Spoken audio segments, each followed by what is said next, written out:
All right, chat. I'm gonna take you back to the 2000s, okay, chat? It's time to go back to the 2000s, the good old days when life was very simple, you know, and there was a lot of cool things, you know. So there's a video that popped up also called Extra Mint and said, "Why did the games look cooler in the 2000s?" You know. Let's go back in time, shall we? You guys remember these games, don't you, chat? Let's check it out, shall we? I'm so curious. If you grew up in the 2000s, you probably remember when games felt cooler. When midnight releases could shut down Times Square. When everything had attitude. It wasn't an accident, and it isn't just nostalgia. They had something in common that modern titles lost. There was a formula that made these games legendary. A secret sauce. They all used the same 5 ingredients, and the first was style. That is very true. Remember when skateboarding games weren't afraid to look like skateboarding games? It's no secret that a lot Well, of... now in this day and age or so, everyone's got to get offended about everything. So now you can't do it in the good old days. What you mean? 2025 is way better? Oh, yeah? Your mom is better this year. Oh! modern releases feel art directionless. Almost like they're afraid to have their own personality or even stay consistent with their old one. There was a time when you could identify a game just by looking at the water. Now everyone renders it through the same engine. The point is, certain studios have turned decades of progress and billions of dollars into uglier games. And the most heinous is Pokemon. Every few years they make a new one, and with it comes an onslaught of criticism. This is especially true for Legend ZA, which has been compared to and completely mocked by Sonic the Hedgehog for the PlayStation 3. That's crazy that a game from that time frame or so looks better than this game. That's crazy to see. I don't know how you managed to do that, but that is a feat in and on its own, to be honest. Point to the flat PNGs duct taped to the side of buildings and the city's repetitive layout. It gets even more complicated when you remember that's the only location in the game. That's right, the hunt begins and ends in government-sanctioned wild zones. They already do this in real life. We've even got PvP battle zones at shopping centers and train stations. Pokemon has never been known for its graphics, but there's clearly something going on here. Comparatively, their best titles from the 2000s were simple but cohesive. Everything from the environment to the sprites was vibrant and heavily like there was more soul to these things at the end of the day. Like back then or so, these games were... I can't imagine a world without Lababoo. What am I supposed to cuddly myself to sleep? PvP Pokemon battles Earl. You guys are ridiculous. More importantly, the simplicity made Oh no, sense. the brain rot has gotten them. Complete within the limits of their hardware because the art direction embraced those limits. On the other hand, the art direction for the new games isn't consistent or polished enough to be passable. All the budget for the new Pokemon game went to the lawsuit against Pocketball. You are correct, to be honest. In the medium. 3D has a much higher ceiling and expectations are still through the roof. They've ended up in this awkward limbo where they're taking the worst from both worlds. The Pokemon are dulled down to look more realistic, but they still freeze and dissolve instead of flying away. I feel like it'd be infinitely better to pick a lane and stick to it, even at the cost of realism. That being said, the game is surprisingly fun, and I'll say the same for the new Skate title, which has faced even more... I think personally the character models are fine for the artistic style, but the world itself still needs to find its actual artistic style when it comes to Pokemon. That's why all the 3D Pokemons are all shit, to be honest. They're not really that great. More outrage online. When the original dropped in 2007, it presented skateboarding through a gritty documentary-style lens. They wanted the games to feel like a street part filmed with a shaky handheld camera. Sure enough, combined with the presence of real-life pros and a grounded storyline, it captured skateboarding culture in a way that its competitors couldn't. The next 2 titles kept this identity alive, or at least occasionally alluded to it. They knew what they were and they did it well. However, in 2025, we got this. Sanitized, corporate, devoid of almost any references to skateboarding culture. Of course, there's an item shop. Well, Skate, specifically the franchise of Skate, was never like super like grounded or so. I think isn't Tony Hawk mostly more grounded compared to Skate? See, I felt like Skate was more goofy, was a little bit more goofier, and like the physics were a little bit kind of wonky or so. I don't know. Maybe that's just me or so. Get this mid-old games out of my face, period. You talking about Skate? There's nothing wrong with the gym format in Pokemon, but apparently, it got there's a lot of people who hated it apparently. Well, not hated it, but they were like, after a while or so, people were like, it's boring, it's the same thing over and over and over again. I'm like, why fix something that's not broken at the end of the day? Just add some formula, add some twist to it, add something, spice it up, add a little bit of spice, to add some like flavor to the food, Nor, after experience the Zaza, I can't go back to the old Pokemon. No slop rolling, no Mega Starmie. It isn't Pokemon anymore. Shut your bitch ass up with your Mega Starmie. Man, people be crazy right now. I can't think you guys are having way too much fun with the TikTok thing. And if you pay $70 for the Founders version, you get 3 in-game t-shirts. I've bought more in real life for less money. I'm sure you're sick of hearing about the Fortnite effect, but it really looks like Fortnite. The worst thing is, it's painfully obvious why they did this. By abandoning the aesthetics and cultural references of the originals, they appeal to a much broader audience. You don't need any prior knowledge to get it. And that's fine, the game is a lot of fun, and it's nice to see more people involved. But it'll never be cool. At least, not in the same way as the earlier entrants. Your mom is having fun with the TikTok thing. This motherfucker. I still think, personally, compared to like Skate and Tony Hawk was more grounded. I felt Tony Hawk was like more like, yeah, there was like some crazy stuff that you can do and everything, but it felt like, as in like grounded, as in like more like to like the skating itself, compared to like doing the tricks, grabbing all the points, doing all the side missions and everything, doing some like crazy, stuff. But it just felt like Skate was just more of the, I guess you could say, like the Saints Row of skateboarding. But that's just like my personal opinion, right? I could be totally wrong though, but that's how I feel what Skate is. Like if I wanted to play an actual grounded, skating game, Tony Hawk was basically my type, Crazy shit in Tony Hawk was more like Easter eggs in my opinion. Is that how it is? I remember only playing like one Tony Hawk game. I actually enjoyed it. I put so many hours into it. Skateboarding was intriguing, especially if you didn't understand it. They didn't feel soulless because they chose a style and committed to it unapologetically. This certainly has a style, but it's got fuck all to do with a game called Skate and everything to do with a game called Money. Anyway, style alone doesn't explain... Okay, so this is Skate 3, right? Isn't Skate 2 the more goofier one where you can like hit yourself and you can see like your bones getting hit and whatnot, like the x-ray vision and everything? I remember that was the thing or so in Skate 2. Mamth's RAM price are getting too high at this point, might need to sell a kidney in Minecraft. Now you gotta sell it in the Zaza. Why older games felt cooler. There's something studios always miss when remastering games from the 2000s. The atmosphere.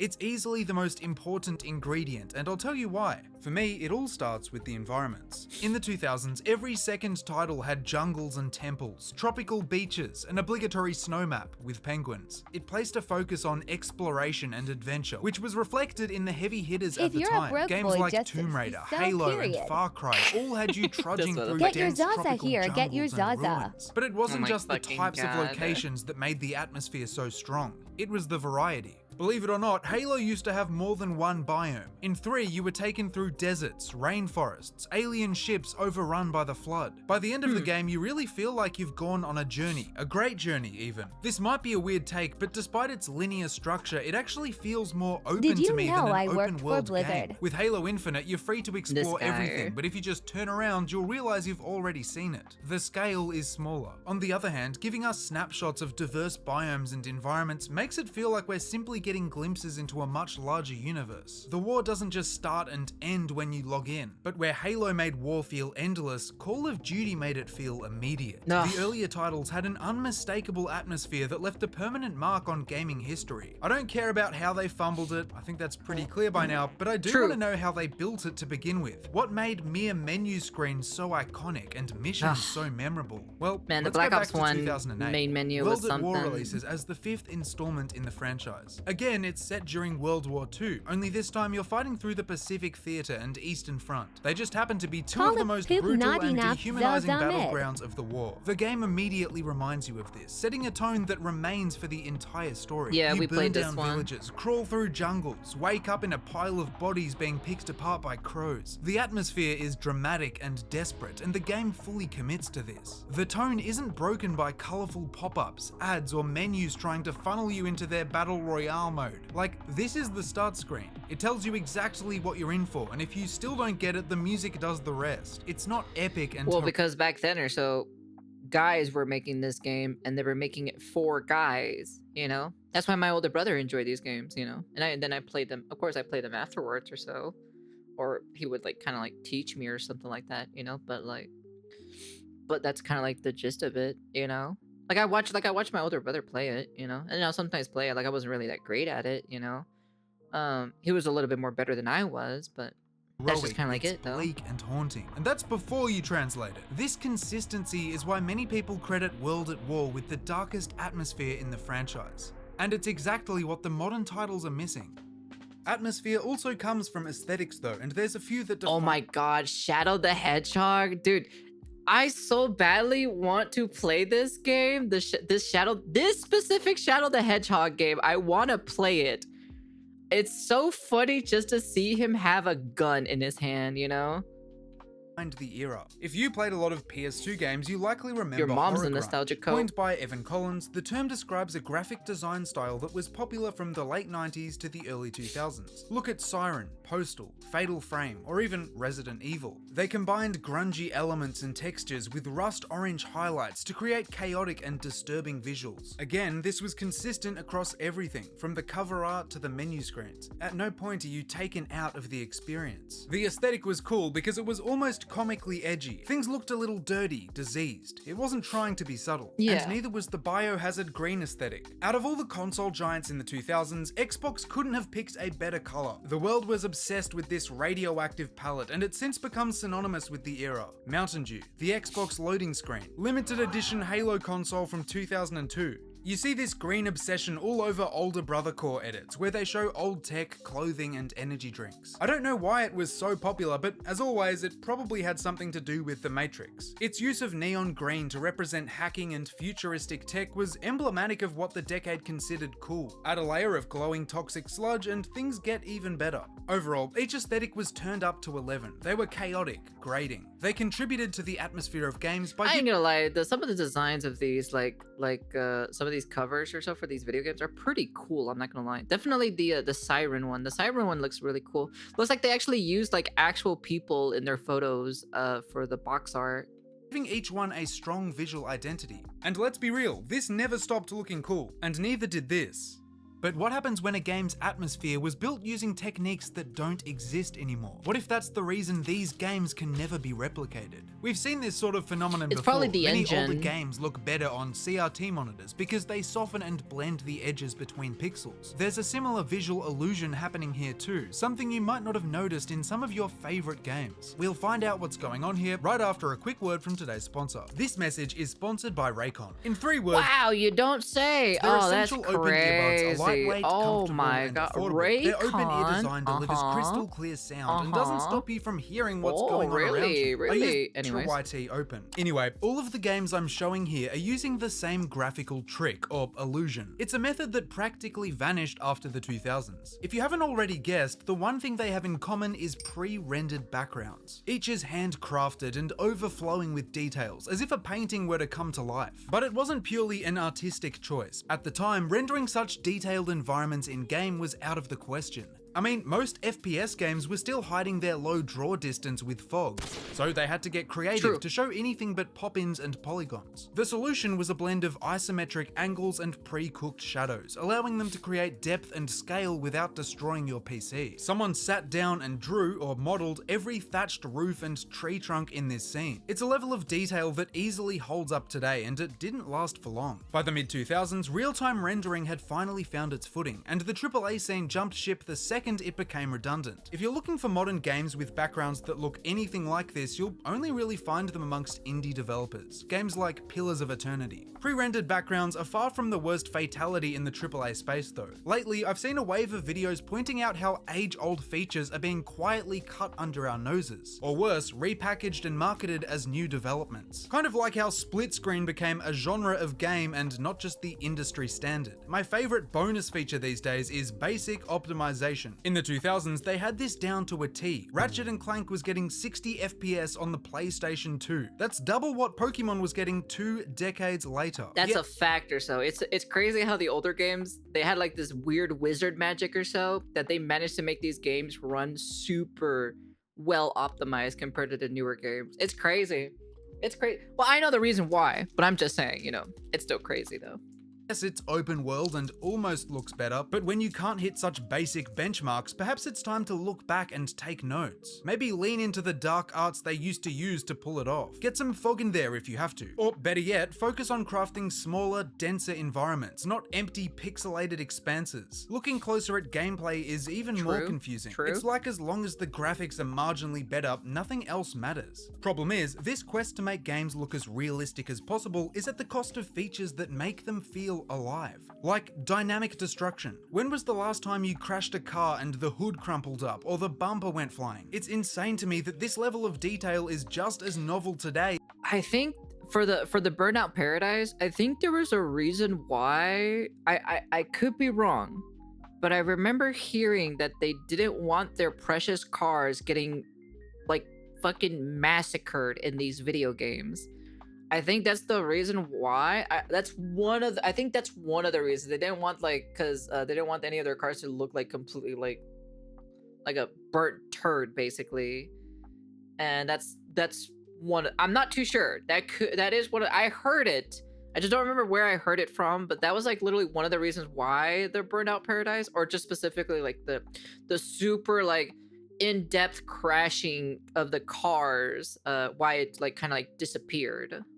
As it was in the 2000s. Compare Battlefield Bad Company 2 to Battlefield 6. Sure, the latter looks better, but the way buildings collapse and crumble in Bad Company holds up a little too well. It doesn't feel like a 15-year difference. Bad Company 2 Even was the coding best AI one. is somehow a Herculean task for modern studios. It's something like How that. can any AAA title ship with enemies that don't seek cover or pathfind properly? When the Flood first appeared in Halo CE, they weren't scary because each tentacle was rendered in 4K. It was because they were inescapable. They'd traverse walls, doorways, and even dead bodies to get to you. Simply walking behind an object or leaving the area didn't guarantee survival. This isn't the industry standard, and it takes the edge off a lot of encounters in, say, horror games. Who cares how terrifying someone looks if they're traversally challenged? Keep in mind, I'm not suggesting these features were always implemented I want build my seamlessly in dream the team of 2000s. Zah, Charizard, Rayquaza, Zapdog, Zigzagoon, Zardavor, and Zaporian. Did I cook with the Zah?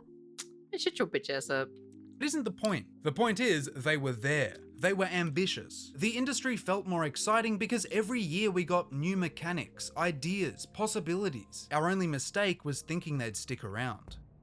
So far, we've covered style, atmosphere, and lost features. However, we still haven't covered the most unhinged part of 2000s games. Oh god. The advertising. And I'm not just talking about the bizarre brand deals and campaigns of the 2000s. After all, promotion begins when you first lay eyes on a game. Developers have a single rectangle to sell you the world, and they don't make them like they used to. When I think of iconic box art, almost every example that jumps to mind is from the 2000s. True. The Halo trilogy, Kingdom Hearts, the Xbox and Ooh, Kingdom Hearts, bro. Oh, I always remember that box art. PlayStation 2 had legendary lineups. Just look at the distressed fonts and visuals of the Silent Hill games. They create this ominous vibe that perfectly captures the experience of playing them. Designers were obsessed with dark blues, chrome, and edgy typography. Of course, we still get some clean box art, but it doesn't have the same raw energy as it used to. It also doesn't matter as much anymore. It's the grittiness. I think it's just like the straight up the grittiness from those eras. Like just it's just the box art for them. It just has some grit to them. Now in this day and age, it's a lot more cleaner now. When was the last time you went to an EB Games with a gift card and bought a physical copy? The marketplace used to be shelves. Cover art needed to compete for your attention. If something was placed next to Halo 2, it was practically invisible. Today, however, everything's digital and box art is much less likely to sway your purchase. What can still influence it is brand deals. Now, I dug through the 2000s and found what I believe to be the strangest and most legendary partnerships in gaming history. At number 5, we have EverQuest x Pizza Hut. And this was a genuinely groundbreaking EverQuest idea. with Pizza Typing Hut? /pizza in chat would open up a web portal where you could order one for real. Honestly, I'm surprised we don't see this more often. It Oh, seems like yeah, a no-brainer, stuff but like to my this, I knowledge, remember games haven't this. done something like this for a long time. Number 4 is one of many bangers from Burger King. Yes, this did drop in '99, but I have to mention the gold Pokemon cards. They came with a certificate of authenticity and remember did have this. a thin layer of gold plating. You guys think this is probably like super expensive now in today's market or so in Pokemon? I remember this. We used to had one of these. I don't know what happened to it actually, to be honest. Which one did we had? Burger King. Right now, and right nowadays, yes. They're probably pretty expensive now. I remember, I think I got the Pikachu. It was either the Pikachu one or the Charizard one. Is that Poly? I don't know what this one is down here. I don't know what this one is specifically. That's another Pikachu one. Yeah. Jigglypuff. Is that Poliwhirl? I think that's Poliwhirl too as well. Looks like Poliwhirl as well. Coming in third is a Halo 3 two-piece, literally. Legend has it less than 100 of these pinstriped suits were awarded to employees who sold the most pre-orders. I don't know if it counts as a tie-in though, so I'm also giving third place to the Halo 3 Pontiac. Its whereabouts and even existence are somewhat dubious, but there's enough evidence to suggest it's probably out there. If you have any idea where this ended up, please reach out to me on Instagram. Either way, number 2 has to be the one and only Nike Bionicles. Technically not a gaming collab. Oh my god, dude! Holy wow, dude! This is a thing from the past, dude. A lot of these are a thing from the past, dude.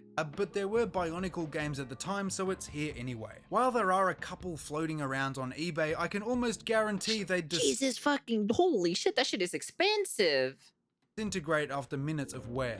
And that's why first place is a tie between the Halo 3 Burger King Cup and Mountain Dew. Combining these would be like drinking from the Holy Grail. Each sip would grant you another day in 2007. You know what else used to be peak? Collector's editions. You couldn't get away with— Fuck yes, dude. Collector's editions back then were so much better, dude. They were so much fucking better compared to how it is now in this day and age. And fuck that shit, dude. Just slapping together some digital bonuses. We got night vision goggles, helmets. Black Ops had a prestige edition that came with a working RCXD. Yeah. It only had about 50% of the original's functionality, but come on. Studios really understood their fan base. They knew what people wanted. Comparatively, many modern collector's editions don't even bother including a physical copy. Why make a nice steelbook? That's the craziest thing about it, is like now in this day and age, like if you do some like massive pre-order, so they don't even come with the game itself. I'm like, you're paying money for not having the game in it. Case if it holds nothing but a code and memories of simpler times. In the 2000s, all of these elements— You can't deny it though. Today's day and age of the collector's edition is arguably shittier compared to back then.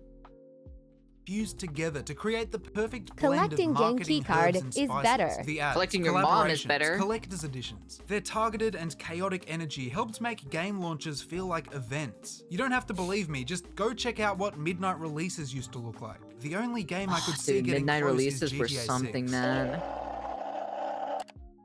With that being said, I reckon I've found the last ingredient. When talking about why older games looked and felt cooler, there's one subject I rarely see people discuss. It's not surprising because it has nothing to do with graphics, gameplay, music, or pricing. In fact, a lot of people watching this might not remember it at all. You see, the internet has significantly changed how we experience video games. We know all about them years before they're even announced. Lore is explained in hour-long iceberg videos, and there's Easter egg guides on day one. This is all well and good, but it made me realize how much mystery games used to have. There was certain knowledge that you could only get from magazines, forums, or word of mouth. And in my opinion, there was a lot of value in that. There's something to be said about the importance of not knowing how to do something, or even how to feel about it. Any puzzle or minor frustration now can be solved in 30 seconds by a YouTube short. You aren't encouraged to explore and figure stuff out yourself. Things are pretty black and white now too, particularly when discussing the quality of a new release. You'll see two sides immediately form and dominate public opinion. Large commentary channels pick up on this and get out a 10-minute video called "The blank situation is crazy," or "blank is never coming back from this." It's a green light for everyone who hasn't bought the game to start roasting anyone that has. Then there's the opposite end of the spectrum with people vehemently defending billion-dollar companies. I guess what I'm trying to say is we've lost that middle ground, that space between knowing everything and knowing nothing. It was a pretty cool place to be because it also allowed rumors and legends to exist. Stuff like Mew under the truck or Luigi in Mario 64. They weren't as easily disproven because you didn't have YouTubers and data miners constantly combing through files for evidence. My favorite was always the San Andreas Bigfoot. There were hundreds of videos of alleged sightings, for the most part being nothing more than a couple pixels and the X-Files theme. Surprisingly, a bunch of people still swear by its existence. I found like 20 different people while researching that that claim to have either seen, killed, or been killed by the San An Sasquatch. If you've had a similar experience in a game before and encountered something unexplainable, drop a comment or share it in the Discord. It's pretty funny though. Joining, subscribing, it's all completely free. Anyway, the only thing better than fan theories were the mysteries left by developers themselves. Easter eggs that took years to crack or remain unsolved. One of the most legendary and longest running are the glyphs in Halo 3 ODST. First discovered by accident, players noticed a series of recurring symbols scattered across the city. Many were invisible under normal conditions, only appearing when activating your visor. This wasn't just pattern recognition and rumors though. The devs confirmed their significance on multiple occasions, hinting at a deeper story. What followed was a decade-long hunt that has only recently slowed down. I won't say much more than that, but Rocket Sloth's coverage is really interesting.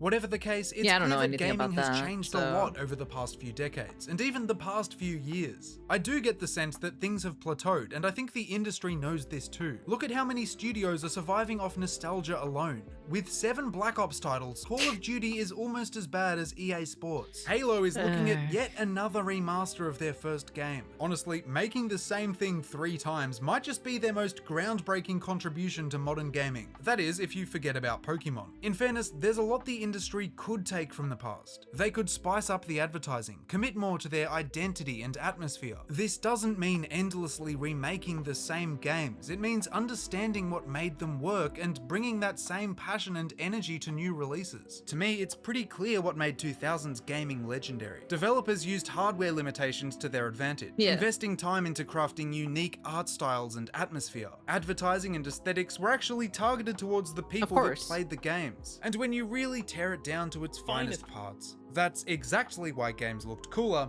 in the 2000s. Ah, dude. What a great video, to be honest. Man, what a fucking great video. Yeah, because like the hardware limitation was completely different back then, so they always had to do a workaround to trying to get things to work. But now in this day and age, it's like, oh, okay, just do this and do that, There's like not really much style anymore when it comes to AAA gaming, which kind of sucks, but that's why a lot of the indie games is, it's the ones that take the helm when it comes to artistic style for them. So yeah, but anyways, that's pretty cool. That was a cool video to take a look at. I like that. That was a good video. Extra mint or so. That was a definitely cool video. Anyways, that's the end of the video. You guys can comment, like, subscribe, do all that fancy jazzy stuff. Yeah, subscribe. Trying to get to 20K or so. I disagree with this. You will have conflicts with the current generation. People in 2000s will love the edgy stuff, but current gen will hate it. Well, no one gives a fuck about the current gen, and that's the reason why you got shitty games. Okay, that's the reason why you got shitty games now. That's why you got Veilguard. Dragon Age the Veilguard now these days and age. You got freaking Assassin's Creed Shadows doing a collab with Attack on Titan for some random apparent reason. That's the reason why, bro. Like I'm saying, the 2000s was definitely a good day or so when it came to like games, for certain artistic styles and everything. I don't know, there's just a lot of experimentation in the 2000s. But now since the technology has evolved and everyone kind of like knows what to do or so, they just kind of like be safe and they just kind of like stay in their own bubble. They don't really kind of like experiment or grab ideas from somewhere. Well, I say that, but then Nintendo's trying to copyright everything, so that's kind of like the gist of it. So no, I don't know. For me, the artistic style was definitely a lot cooler back then. For some games, there was a lot of cool ones back in ye old times, especially when playing some of the demos when we had demo discs. Wolfguard is peak, AC Shadows is peak, your mom is peak every night on this dick. Anyways, that's the end of the video, and yeah, subscribe. Try and reach 20K before the end of the year, and peace.